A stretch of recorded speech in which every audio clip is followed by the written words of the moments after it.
Right. It's a good morning from the studios of Radio FM 88 Australia in Brisbane. And this is our United States Australia show where our co-host is in Cape Canaveral. And it's without further ado, I'm going to invite Elisa to come to the microphone and give us a heads up on our today's guest. All right. So thank you, everybody, for being here. I am honored to be here once again. Today, we have David Crow, a master clinical herbalist. I am mega impressed with his resume, just the information that he has, the knowledge, the vast knowledge of different medicines. And I'm going to let him tell you all about it. But you definitely want to stay tuned because we're going to be talking about detoxing. We're going to be talking about mistakes that people make when detoxing. And we're also going to talk about all the amazing courses that he has online as well. So without further ado, here's David Crow. David, welcome. Thank you, Elisa. And thank you, Jeff, also behind the scenes for the invitation. Welcome. So, David, I would love it if you could tell us just, I'm sure it's a long story, but just a summary of your life and how did you come from being like what I call a muggle or somebody who's not spiritually aware yet to being spiritually aware and then coming into this absolutely beautiful career of being a master herbalist, which is just you got to know a lot of information, and not only that, you're using four different types of medicine. So please tell us all about it. Sure. Well, the short answer is I never was a muggle. I came this way. Oh, good for you. Actually, ever since childhood, I had an interest in the spiritual traditions of other cultures. And I think it was probably because of my dad. He had an interest in Greek mythology, and he took the family to live in Greece for several years when I was a child. And so some of the earliest memories were temples and sacred places. And I grew up with, those symbols and the archetypes of Greek mythology. And when I came back to Southern California, where I was from, I was different. And I always retained that interest in other cultures.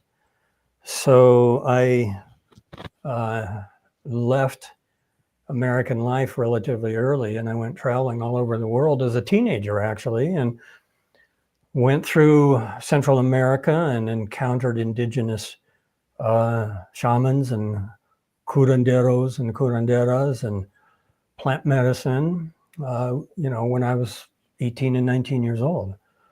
And that was a long time ago.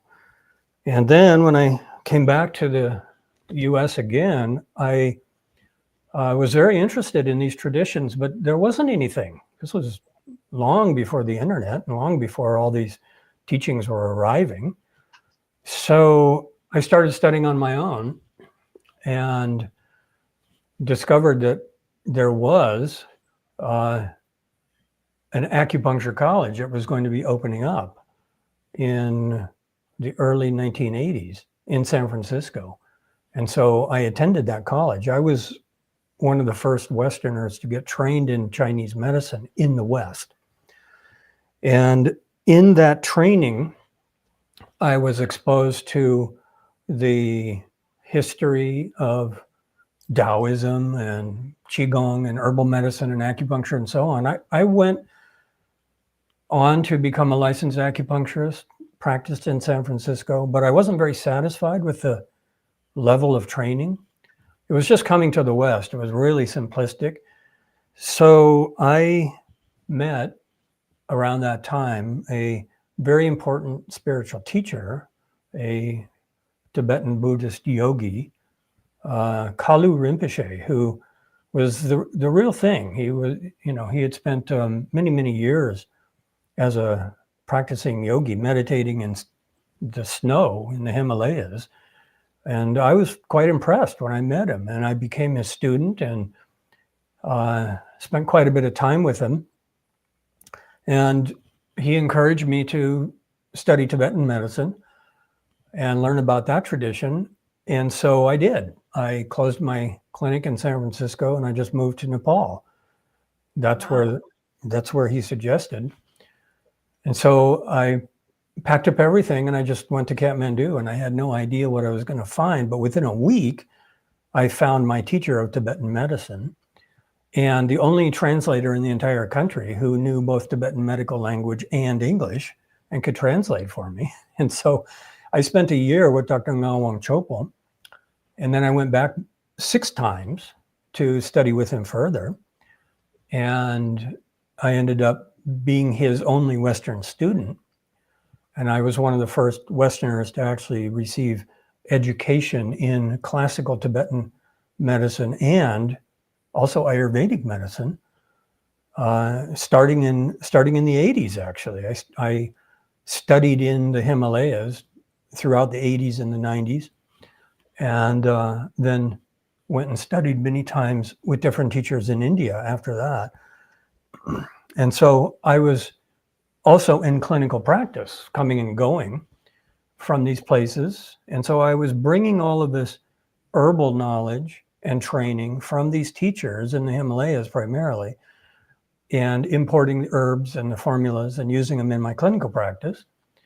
But I was also very involved in the spiritual lineages that are woven into these herbal traditions, because in these traditions, as everywhere actually, herbal medicine is inseparable from spiritual practices.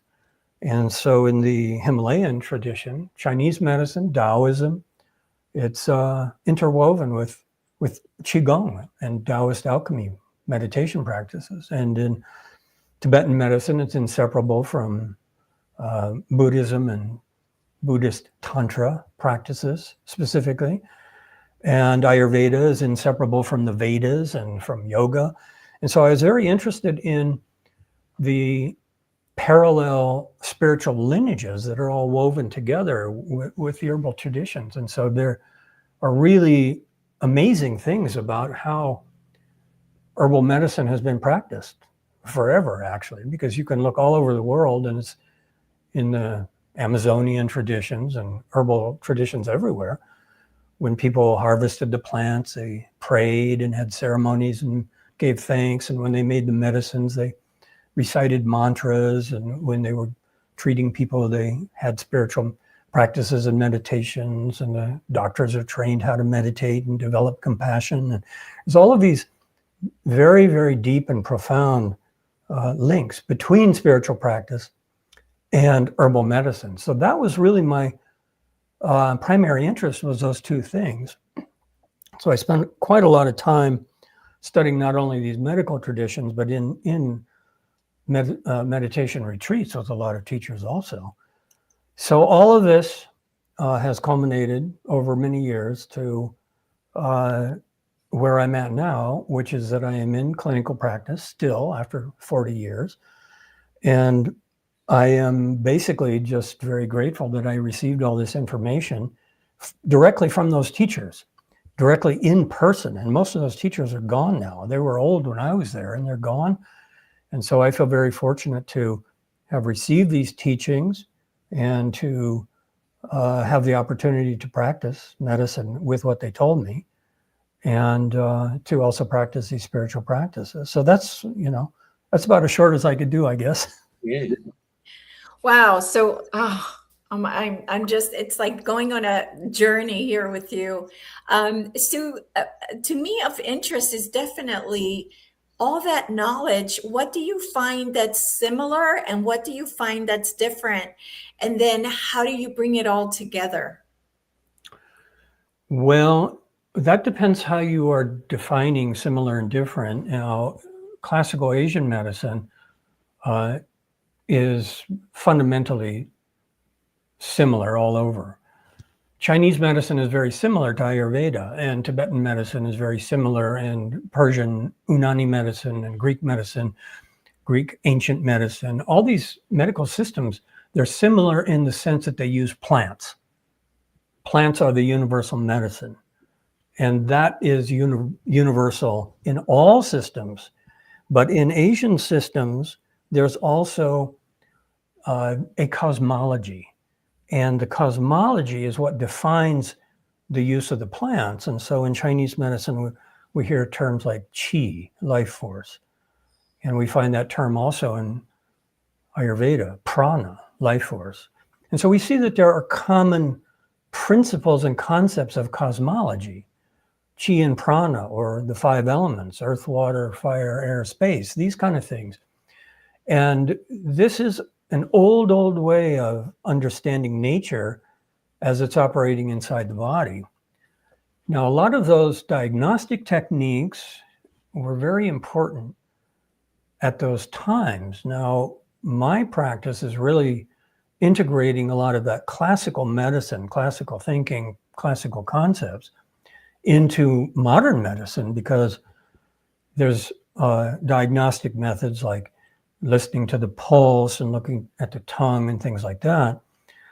They give you general information about a person's constitution, but they don't show you what's going on, like with liver enzymes. And so now what's happening is that there's a big integration that's happening between traditional herbal concepts, okay, like these classical Asian medical systems specifically, and modern allopathic medicine. And it has to be that way because so many people are on medications and so many people are ill and they're trying to treat themselves, but they're confused about how to do it. And so my focus now is really taking that classical training that I had and applying it in a modern medical clinic, in the sense that I'm doing both. I'm not a practicing medical doctor. I'm only doing telemedicine consultations, but mostly in my practice, I'm talking to people about conditions where there are medications involved, or they're wanting to avoid them or to reduce them, and so forth. And so it's almost inescapable now. Modern medicine is inescapable. But I had many years where I was practicing really classical Ayurveda, doing the panchakarma, the detoxification with the warm oil massage and the steam, and integrating that with acupuncture and so on. So there are many similarities in all of these classical Asian medical systems, but there's very fundamental differences as well between that and allopathic medicine. Now, we need both. And it's not good to have strong opinions when it comes to medicine. It's not good to be too opinionated about either system, because both offer a tremendous amount and both have very clear strong points and very clear weak points also, which we can discuss as we go along. Yeah. So how, like, what comes to mind is, okay, let's say I have an issue. How do you pick, like, if Ayurveda says to use, I don't know, tea tree oil, and then Chinese medicine says use fish oil, like, how do you marry the two? Like, how do you choose, like, oh, I think for this person I'm going to use X, do you have to pick, like how do you, like, choose between what you have to choose from?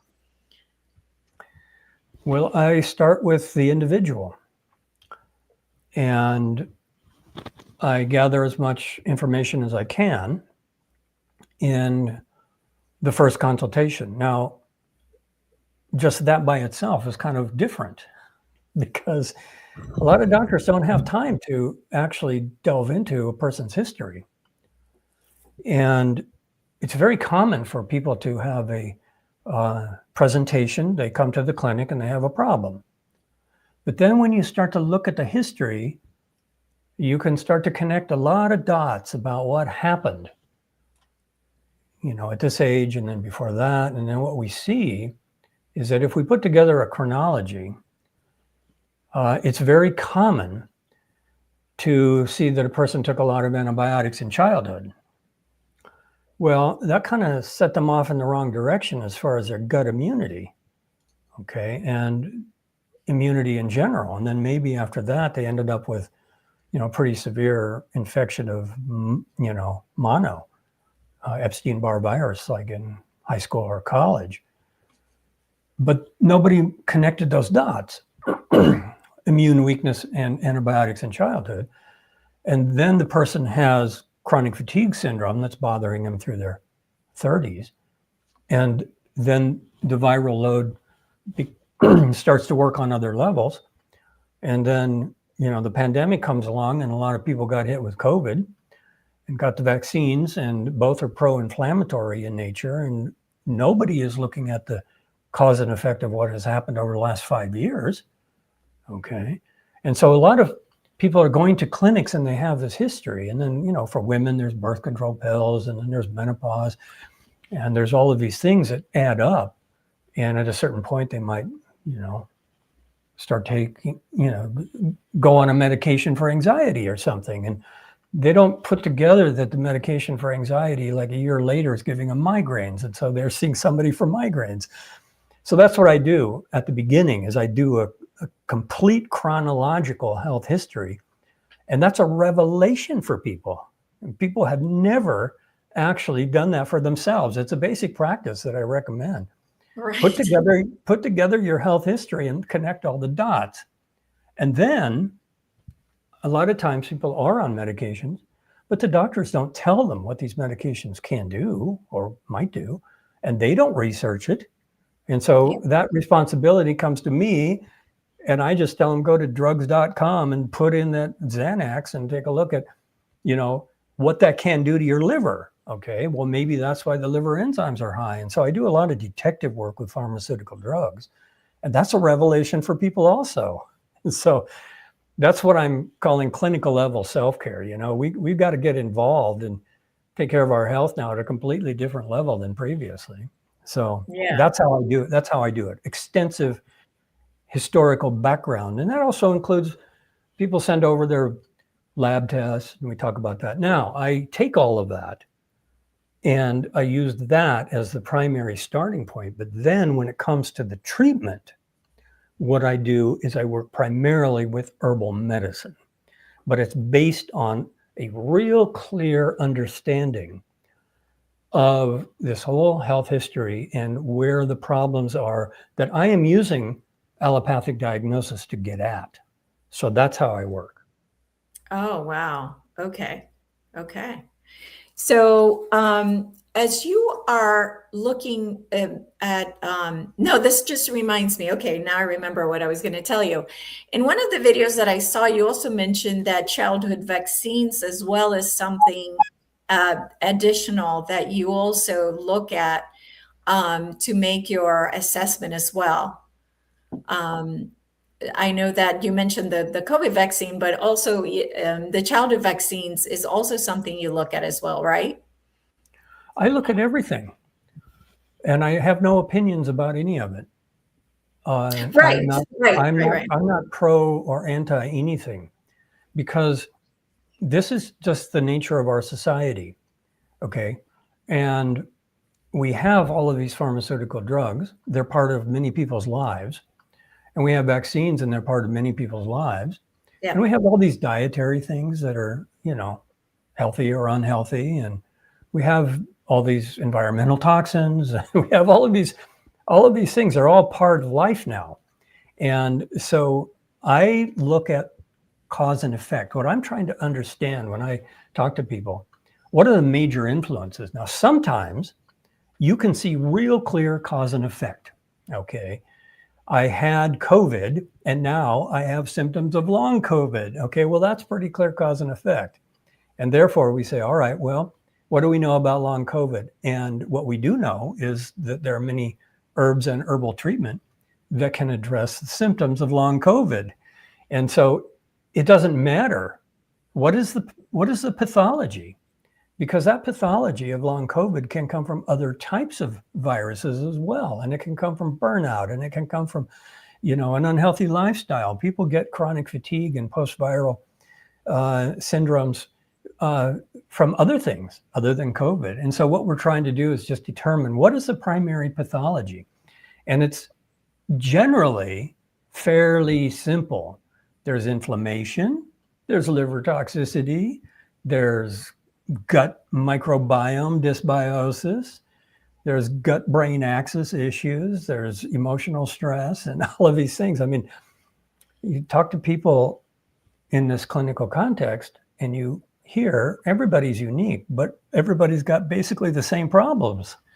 So that's where herbal medicine is really strong, is that we can give people real safe nourishing and rejuvenation, as well as cleansing and detoxification, gently and safely. Yeah, absolutely. Wow. That's just so exciting to find somebody like you, because I feel like there aren't, or at least that I'm aware of, there aren't a lot of people like you out there. And especially that you're trained not only in one type of medicine, but you're trained in different, culture type medicines. And so you really get like a complete holistic view of what you need to look at. So what there were so many things on your website that I would love to talk about, but two things that came to mind were, number one, detoxing, and number two, if we can get to I don't think we'll get to this, so we might have to have you back. But the gut microbiome and all those things. But but the first thing I wanted to talk about, and Kathy, if you don't mind, we'll ask your question kind of at the end. So the not the gut microbiome. What was I talking about? The detox. These are closely, these two topics are totally related. Detoxification and the gut microbiome are synonymous topics. Oh, okay. Okay. Well, that's amazing to know. So tell us about like detoxing. I know a lot of people that some of the detoxing that's happened. There's like different types of detoxing, right? Because there's detoxing from plastics, then there's detoxing from metals, and then there's detoxing from what was in the vaccine. Some people want to detox from the vaccine after finding out some information that they found, and they want to, clear their system. So and this is a big topic. How would you like to get started with this topic? Let's keep it really simple. Yes. 50% of what the body is doing right now, physiologically, is detoxification. And it's been doing that ever since we were conceived, okay? And so it's always happening. And that's the big misunderstanding, is people think that it's a linear process. Oh, I have to do a cleanse and then I'm going to be clean. It doesn't work that way. The body is always detoxifying. That's 50% of what our organism does. The other 50% is that it assimilates energy. It assimilates sunlight that's in the food. It assimilates earth nutrients that are in the food. It assimilates water from the earth, okay? So our body is an organism that assimilates and extracts energy from the environment. And in that process of using it, it creates waste. And that's the other 50% of what our body is doing. It's detoxifying. So the body's always detoxifying, all right? So that's the starting point for understanding the detoxification process. Now, there's a lot of confusion about this detoxification process because people don't realize that it's always happening. But all we have to do to keep it simple is, well, just take a deep breath, breathe in. That's taking in energy. And then you exhale. That carbon dioxide is detoxification. You're detoxifying every time you exhale. You're detoxifying every time you empty your bladder, every time you have a bowel movement, okay? You're detoxifying every time you get a little bit of exercise. You're detoxifying every time you eat good food and you get good hydration. And you are detoxifying especially when you get a good night of sleep, all right? So we don't have to get overly concerned about all the toxins that are around us, as much as we need to support the body's natural detoxification processes. And if we do not understand that, there's a high risk that we're going to hurt the body's natural detoxification processes by overstimulating them. And so let's go back to the gut microbiome. And microplastics, there's a good example. So microplastics are coming into the gut all the time. It's in the food chain. It's in the plastic wrap. Okay, it's on your plastic cutting board. It's coming into with the food. Now, there are things we can do that we can minimize how much comes in, but that's prevention, and we can prevent many things from coming into the body, but it's still going to come in. And if those microplastic particles come in, then we have some degree of control over whether they go out or not, right? Now, people think, well, I need to flush the colon to get the plastics out. I need to do a detox. I need to do a cleanse because microplastics are getting in. That's how you're going to get more plastic into your body.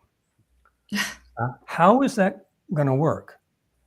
Because if you become overly preoccupied and fanatical about taking laxatives and doing coffee enemas and doing colonics and all these kind of things because you think you got to detox your colon, you're going to end up destroying the microbiome of your gut that protects from the microplastics so that it doesn't penetrate into the body at a deeper level, specifically the liver. So the more detox that people do, the weaker the immune system becomes. And it's fine to do detox if you are strong and healthy, but a lot of people think that their symptoms are coming because they need detoxification, but they're in their 60s or their 70s and they're already undernourished. And so there's a very important principle in Chinese medicine. Chinese medicine has known about this balance between detoxification and rejuvenation with nourishment for a very long time, thousands of years. And I like to quote a woman doctor who is also a Taoist priest who wrote in a medical scripture about 900 AD. She summed it up beautifully. Nourish the weak, cleanse the strong. Okay, so I have a lot of conversations with people who have hurt themselves with excessive detox. Now, excessive detox can be acute, or it can be moderate, or it can be very mild. Okay, detoxification practices can be very harsh, or they can be moderately strong, or they can be very mild. Now, we have to do this on an individual basis because if your body can't tolerate strong detox, you're going to get weaker. And if you get weaker, you're going to be more sensitive and vulnerable to the toxins getting into the deeper parts of the body. So therefore, if we understand these principles, what we find is that many times we don't need to worry about flushing the microplastics out of the gut. What we need to focus on is building up the gut immunity to the microplastics. And that's the same thing with all toxicity. One fundamental misunderstanding that people have is that there is a linear concept. I am going to do a detox and then I will be clean. It doesn't work that way, like I said. Toxins are always coming in, the body's always getting them out. And if you push the organs of elimination too hard, then they will get weaker and weaker. And many times, what people really need is they need their immune system to be rejuvenated. And in the case of microplastics in the gut, what that means is that we need to strengthen the gut membrane integrity so that the plastic particles don't penetrate into the liver. Now, what we know is that microplastics cause inflammation in the gut. Now, if inflammation in the gut builds up, then the gut membrane integrity becomes weaker. So if you start to do harsh laxatives or you start to take all kinds of detox formulas, you start to use all kinds of parasite cleanses and things like that, it's a very high likelihood you're going to increase inflammation in your gut because a lot of those are stimulant laxatives and a lot of them are very bitter types of herbs. And over time, even just within a couple of weeks, you might start to get heartburn, you might start to get diarrhea, you might start to lose weight, you might start to lose your appetite. And that's making you more vulnerable to the toxicity in the digestive tract coming into the deeper levels. All right, so we have to balance detoxification. Now, the reason that this is really important is because I'd say half of the people in my clinical practice have hurt themselves from doing excessive, prolonged, and too harsh detoxification. And they didn't consider their age, their constitutional strengths, or the climate and the season and all of this kind of thing. And they don't need any more. And we've got to slow everything down and start building them back up again. Okay. So we've got to find that balance between detoxification and nourishment. But some of the really harsh things, and I'll just point out a couple things here. Probably the worst that I've seen is I've seen people lose their gallbladders because of this so-called gallbladder flush. Okay, well, if there's a stone in your gallbladder, you better know about it before you try to flush it out. There's a lot of misconceptions about that one. People say, oh, I always get stones out. I say, well, how do you know? They say, oh, I see them floating in the toilet. And I say, stones don't float. Okay, that's olive oil. So you've got to understand the detoxification mechanisms medically. A lot of the detoxification processes are not medically realistic or even safe. So people can really hurt themselves with some of the harsher things. And then, you know, if people just do it too long, they can start losing weight and they can become colder and their immune system goes down and they keep thinking, oh, I'm getting more and more toxic. And some people actually, I have heard this many times, some people are actually told, you know, by companies and by multi-level marketing reps that as they get sicker and sicker, they're detoxing. No, that's not how it works. If you are supporting the body's natural detoxification processes, you're getting stronger and stronger and healthier. All right, I'll pause here. How's that for an opening line? Yeah, so wow, it's just an eye-opener really, because you hear about right now a lot of stuff about parasites and about detoxing with the microplastics. That's what's, what I see mostly on my feed is all about the parasite cleanse, and it gets discussed a lot. So how do you balance all of this? Oh, let me talk about parasites. All right, so parasitology is a branch of medicine. It's a real branch of medicine. There are real parasites. They can make people very sick and they can kill you. And what is discussed in popular internet medicine culture is what we could call pseudoparasitology. And the reason that it's pseudoparasitology is because there's no such thing as a parasite cleanse. There's no such thing as a parasite cleanse because in order to cleanse parasites, you have to understand medical parasitology, all right? Medical parasitology starts with the understanding that there's hundreds of microbial species. And parasite cleanses don't take any of that into account. Oh, just take this, it's going to cleanse the parasites.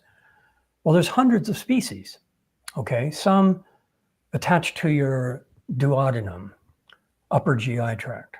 Some live in your colon. Some are in your bloodstream. Some are in your liver. Okay, but it's not true that everybody has parasites. That's a misconception. So one of the first things that happens in a conversation about this, people say, well, I have parasites. I say, well, how do you know? And they say, well, I did this stool sample and I see that there's all this overgrowth of these things. Now, if you do a stool sample and it shows that you have amoebas or you have worms, okay, those are parasites. Okay, that's medical parasitology. But if you don't do at least a stool sample. You're not going to know. If you're just doing parasite cleanses and you don't even have an identification or a diagnosis, you're not treating anything. So the starting point for parasites is you must have a diagnosis. And so parasitology is actually integrating natural medicine and Western medicine together, but they have different roles.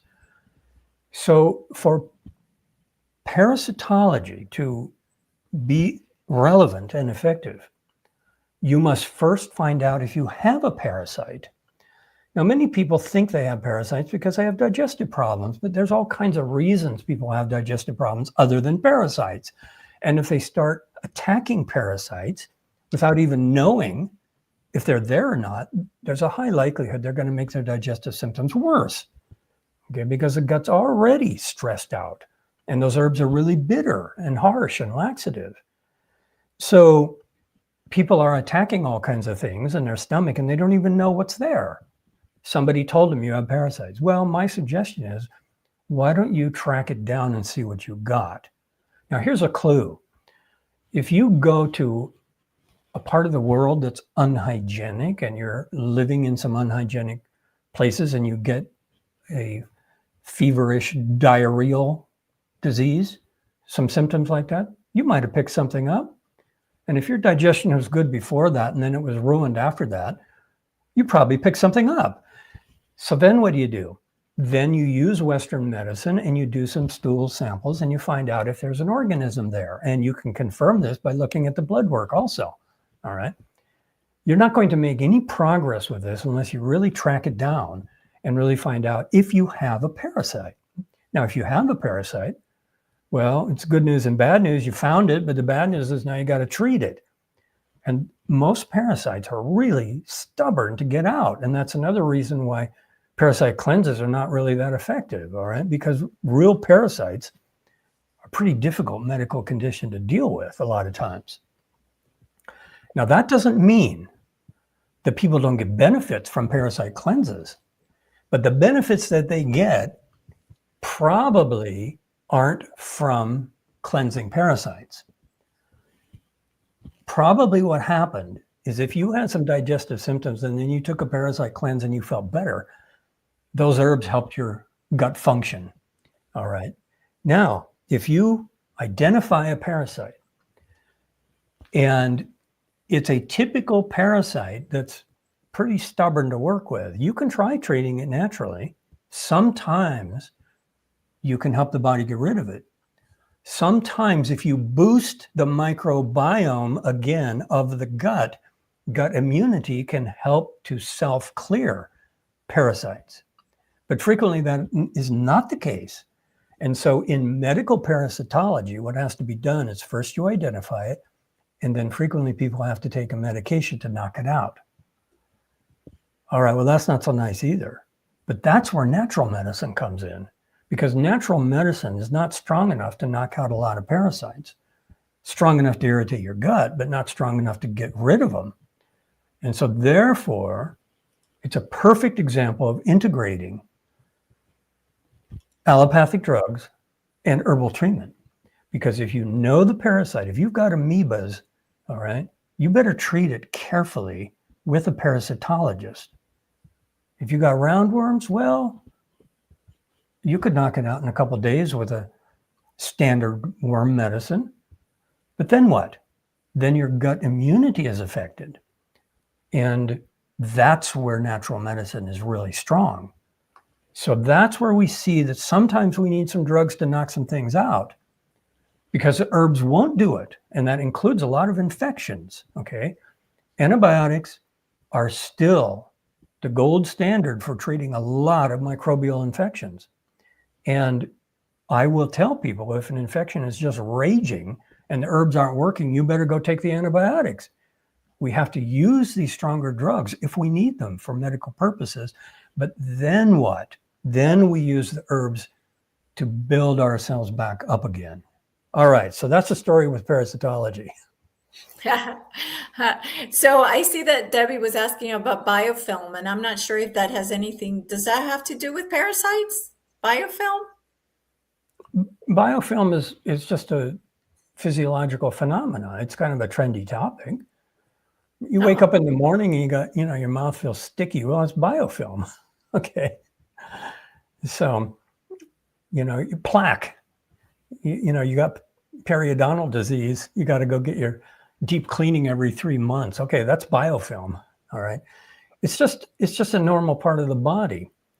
Okay. But we also want to make sure that we're not attacking anything too harshly. That's just a normal part of the body. Now, people get confused a lot when they do these cleanses because they say all these things came out, right? And I say, well, did you put it in a jar and have it analyzed? They say, no. I say, you can't say anything about what it is then. It's not scientific to just say all these parasites came out into the toilet. Most parasites are not even visible to the naked eye. I know, exactly. I've always been confused about that. You can't see them. The only thing that you can see are worms. All right. Right. And so that's one of the main indicators that a person is thinking in terms of pseudoparasitology is when they say, I did a parasite cleanse and all the parasites were there in the toilet. And I say, you can't see parasites. Okay. Now, if you go and you get them, do a stool sample and you do a few of them, sometimes it takes a few to find it. You find something, great. Okay. Now you know. But what happens more commonly, unless you actually have been infected. Now, this is real medical parasitology, is if you go somewhere, you live somewhere, and you do get infected. And I have experienced that. I had real parasites. That's part of how I got familiar with this, because I lived in Kathmandu for so many years and traveled in India extensively. And everybody gets parasites there. So that's why the medical history is really important. Did you spend time in unhygienic places? Yes. Did that happen before you had your digestive problems? Yes. Did you ever follow through and look at the stool sample after all of this happened? No. Well, let's do a stool sample and let's find out if you picked something up when you went to Morocco. Okay. And then we look at it, and many times there are no parasites. Sometimes there are, and then we proceed. But more commonly, there's overgrowth of pathogenic bacteria. Okay, now that can come from a lot of things, but you have to be very careful here, because the naturopathic community, the functional medicine community, likes to attack everything. They think very allopathically. And so there will be some overgrowth of Klebsiella, there'll be some overgrowth of Candida, and the doctors will say, well, that's what's causing all the symptoms. Okay.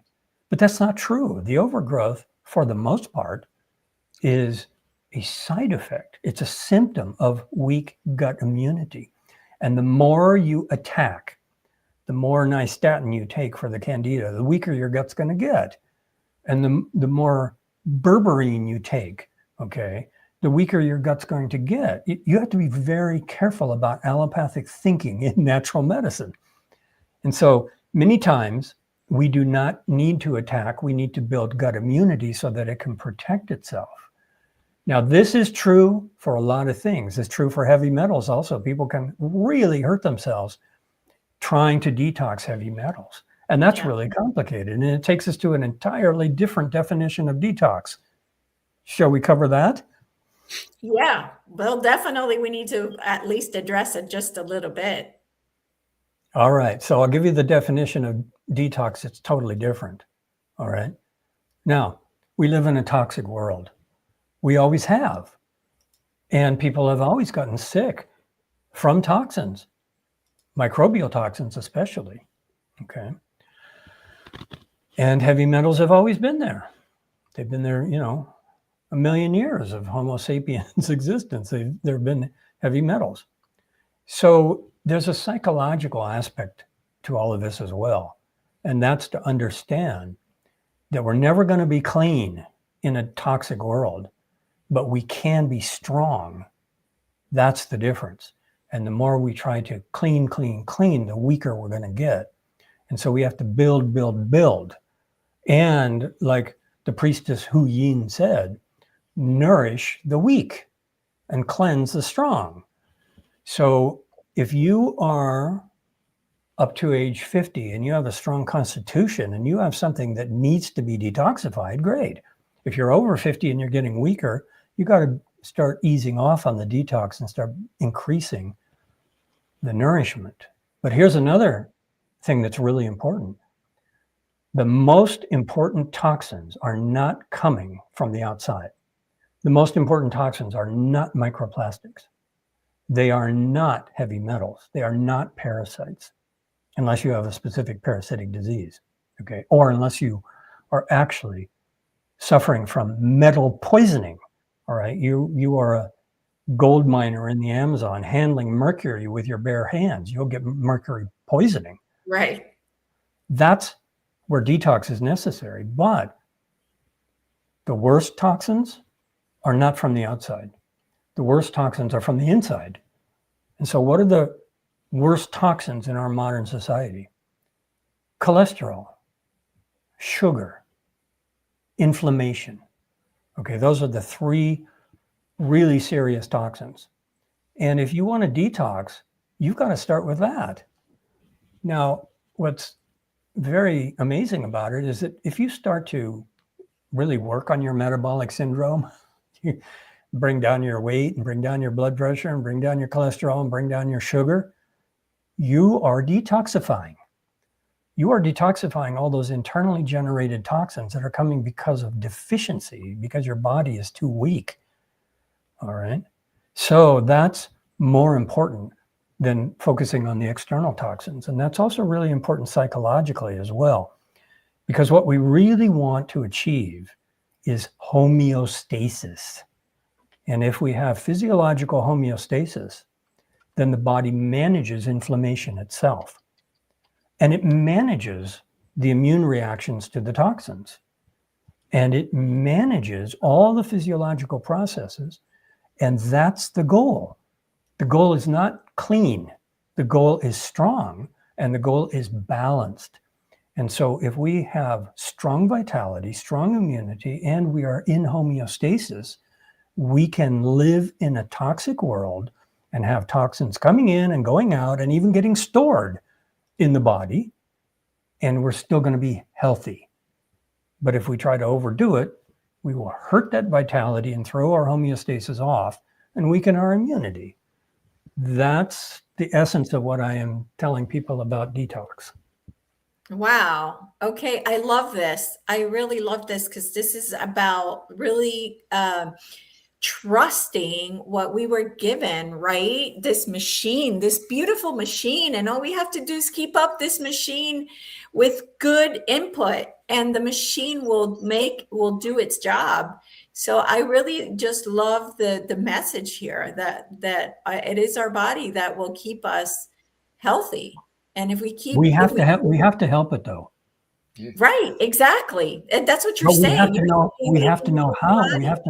We have to know how to help it. You see, now, in the historical context, people have hurt themselves and even killed themselves trying to get well for thousands of years. It's nothing new, but it requires a very high level of understanding to take care of the body. And that's the main problem, is that it's fair to say that the medical system, and I'll just say here in the United States, is really breaking down. It's hard to get really good help. It's hard to find a good doctor who's got the time to talk to you. Yep. And it's hard to find naturopathic doctors who aren't just, using these wastebasket diagnoses of parasites and heavy metals. That's like what everybody is being told. That's just not true. Okay, so it's hard to find good quality medical care, first of all. And so people are really sick. That's the other part of it, is that health is really going down rapidly in the population.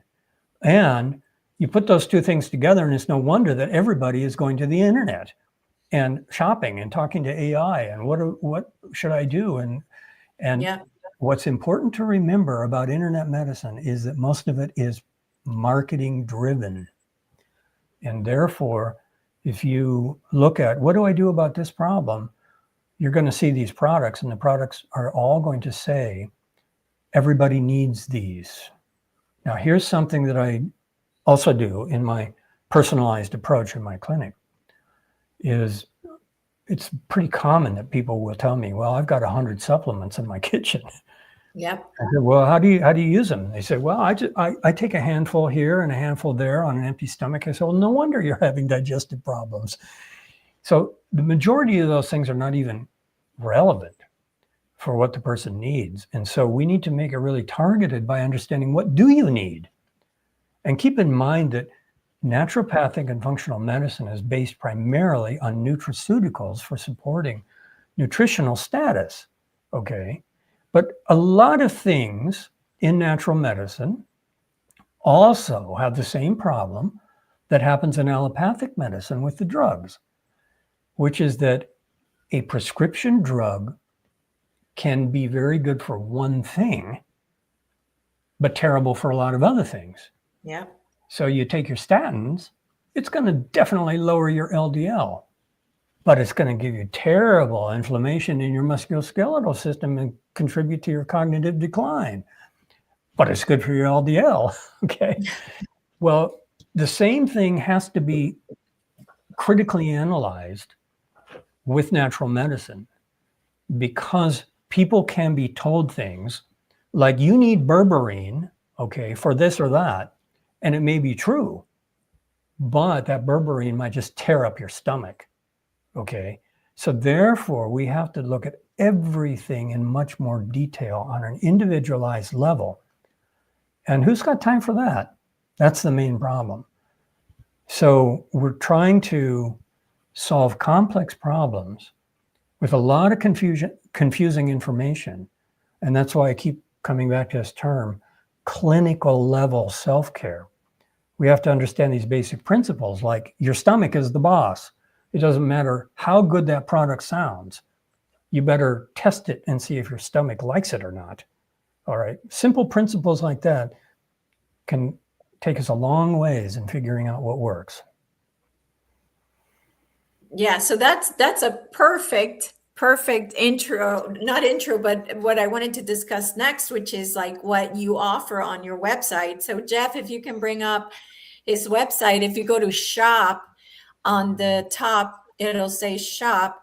If you go there, we can see all the options that David has available, which of course he gives consultations, one-on-one consultations. He has also these courses that that he has in there as well, which are fantastic, and some other things in there. So David, I wanted you to just cover real quickly the courses to see how this can help others. I have basic courses. This website is relatively new. I have been teaching for many years online courses at different places. Mm-hmm. This website is just in the last 2 years. I've put these courses up. And these are courses like on detoxification, safe detoxification and healthy digestion, simple things, that people are confused about. But the main thing that I do is over on my consultation page, okay? Okay. I launch these courses, usually have, pretty good attendance. I have some guided meditations. We do some free events. If people would like to join that, they can get on my mailing list. But the main thing that people come to the site for is to schedule for a consultation. Yes. And so if you go back to the top there and you can see consultations, you go back to the homepage, or up at the top, you'll see consultations. Yeah, there it is. Okay, so that's the consultation page, and this will describe clinical level self-care, the principles here. And if you scroll down on that page, what you'll see is how natural medicine can be integrated with modern conditions. And what I'm doing here is I'm addressing a lot of the things that I see. People are being threatened. Their doctor is threatening them with blood pressure medications.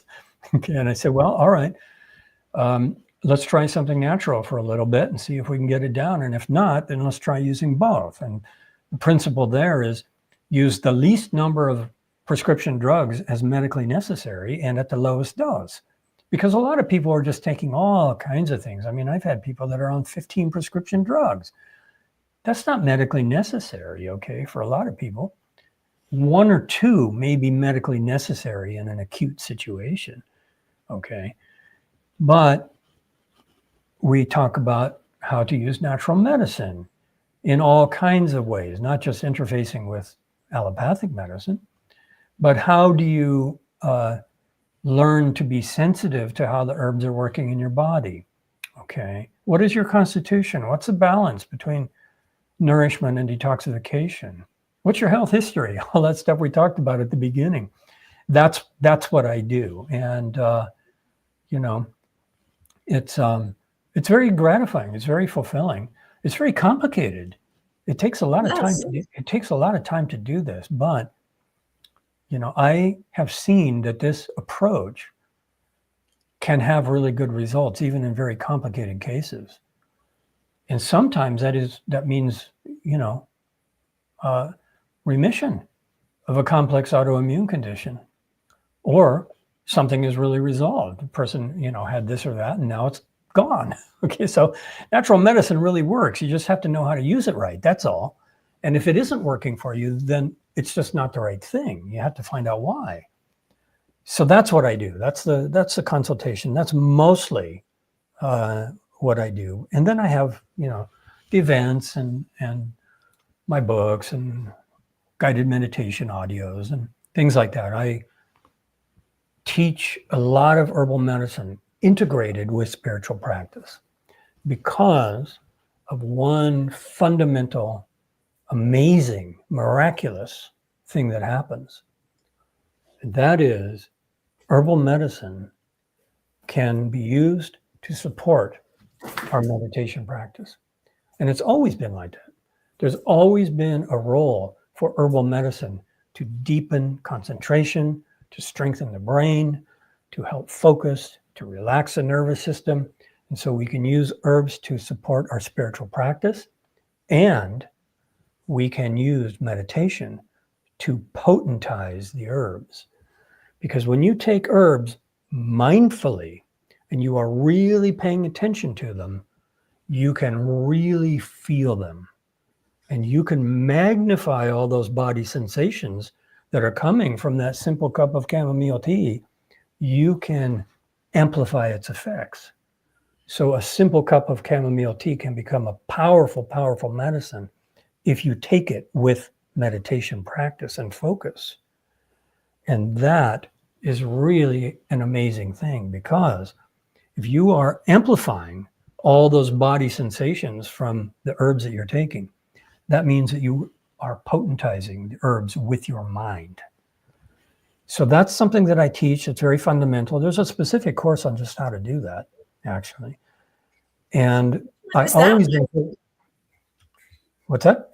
Which one is that? Which one is that course? That's called 10 Illuminated Herbalism Practices. Illuminated herbalism means that we potentize the herbs using our meditation practice. Okay. I love that. I totally missed that, but wow, I am so excited. I'm a huge meditator. Nice. I went to a 10-day Vipassana silent retreat, and I'm thinking of doing a 20-day one. Okay. And yeah, this definitely is something that I had never heard of, and I love the idea. This is ancient. This is ancient. Everybody heard about it in Tibetan medicine and Ayurvedic medicine, Chinese medicine.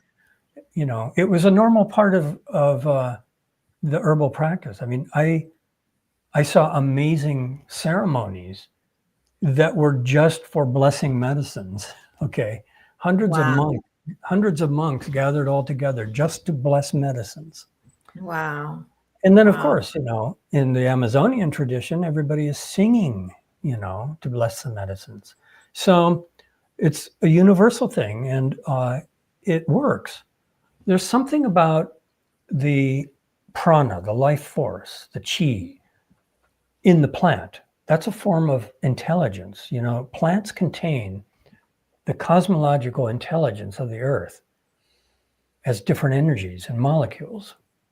Plants are highly intelligent. And that intelligence comes into the body and it mixes with the intelligence of the human body, which is also evolved out of cosmological intelligence of the earth. Okay.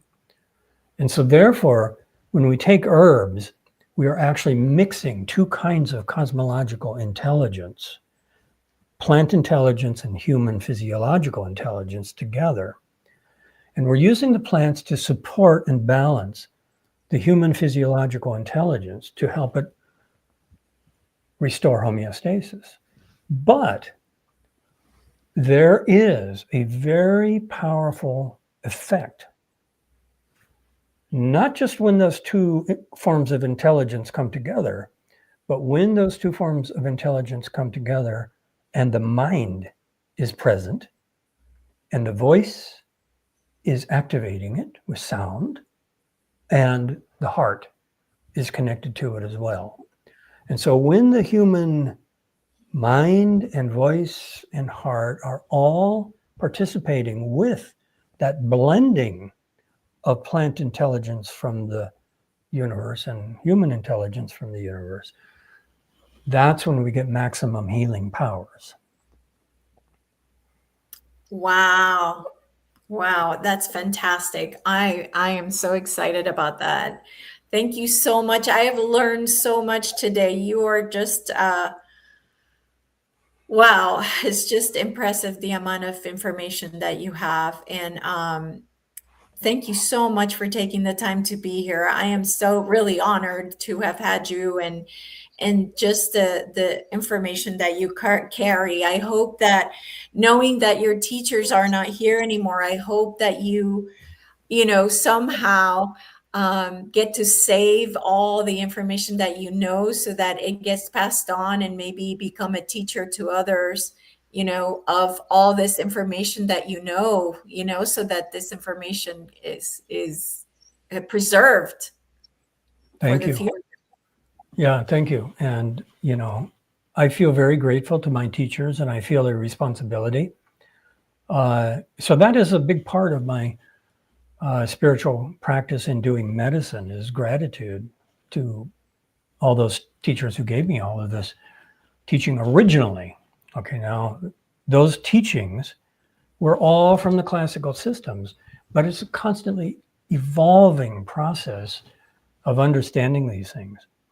And we can learn all of this ourselves, okay? And we can especially learn how the body works and especially learn how the plants work if we study everything on two levels, two basic levels. We study it intellectually and academically like I did, but then we also study it on the level of body awareness. And if we are increasing our body awareness and we're increasing our intellectual understanding of medicine and plant medicine, then we can reach a very deep level of understanding who we are, what we are, and how to keep ourselves well. So thank you, Elisa, very much for excellent discussion. Thank you, Jeff, again for the invitation. It's been a great pleasure. Thank you to all your listeners. Thank you so much. Right, I'm just going to end the stream here. So our listeners there who are still on the radio, if they want to, they can watch the shows and all the content there that was put up on Radio FM 88 Australia, YouTube channel, Facebook. Thank you very much, David. And it'd be remiss on me not to say, come on back. Thank you.